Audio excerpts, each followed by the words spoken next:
Okay students, so today in removal of soluble impurities we will learn about the process of distillation. Okay children, so let's talk about the distillation process. Okay, so पहले जो हमें बात ध्यान रखनी है बच्चों, वो ये ध्यान रखनी है कि डिस्टिलेशन प्रोसेस हमेशा हम सॉल्युबल सब्सटेंसेस के लिए यूज़ करते हैं. ठीक है, वो सब्सटेंसेस जो आसानी से घुल जाते हैं. ठीक है, तो हम बात कर रहे हैं सॉल्युबल इम्प्योरिटीज़ की.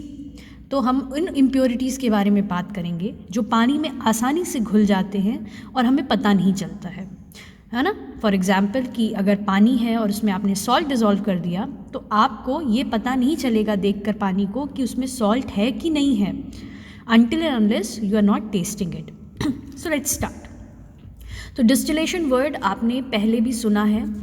आपने कहाँ सुना है भाई? आपके घर में जो इन्वर्टर बैटरीज होती हैं उसमें डिस्टिल वाटर पड़ता है, राइट?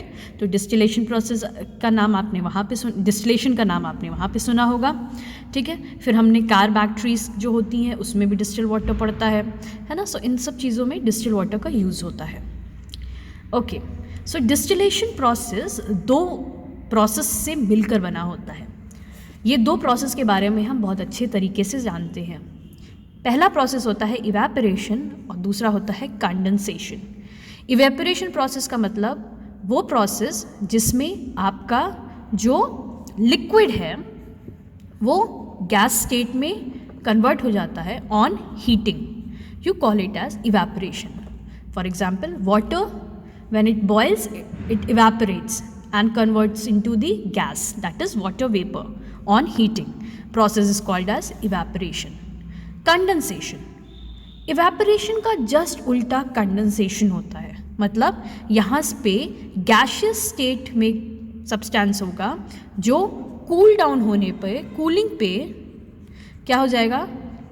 liquid state में बदल जाएगा. ठीक है, फॉर एग्जाम्पल वाटर वेपर जब कूल डाउन हो जाता है तो फिर से वो वाटर में बदल जाता है ना. तो यही दोनों प्रोसेस को मिलाकर हमारा डिस्टिलेशन प्रोसेस बनता है. So let's read this.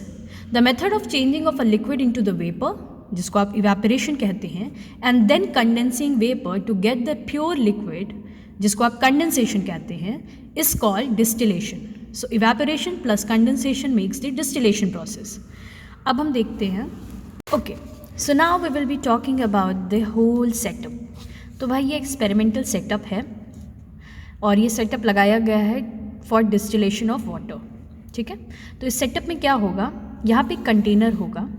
ठीक है, जिसको हम डिस्टिलेशन फ्लास्क बोलेंगे. इस डिस्टिलेशन फ्लास्क में इम्प्योर वाटर है. ठीक है, गंदा पानी है. बर्नर जलाया, पानी हीट हुआ.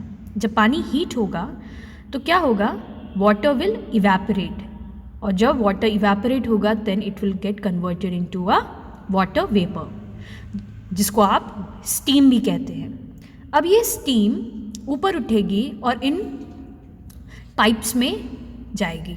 ठीक है, अब ये जो एक वॉल देख रहे हो ना आप, पाइप के बाहर का जो एक स्ट्रक्चर देख रहे हो, यहाँ पे ठंडे पानी का फ्लो होगा. यहाँ पे ठंडा पानी बह रहा होगा. ये ठंडा पानी क्यों बह रहा है कि ये जो अंदर की जो पाइप है इसको ठंडा रख सके. क्यों? क्योंकि हमें पता है कि जब स्टीम को कूल डाउन किया जाएगा तो वो किस में बदल जाएगा, लिक्विड में बदल जाएगा. और इसी तरह हमें यहाँ पे डिस्टिल्ड वाटर मिल जाएगा.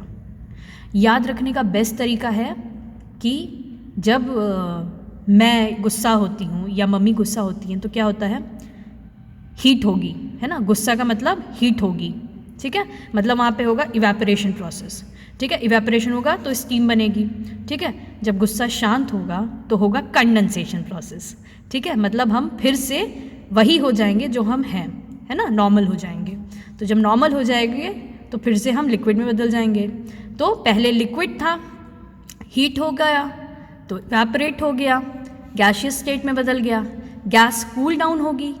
ठीक है, और फिर से वो किस में बदल जाएगी, लिक्विड में बदल जाएगी, that is water. So I hope you have understood the topic. Thank you and take care.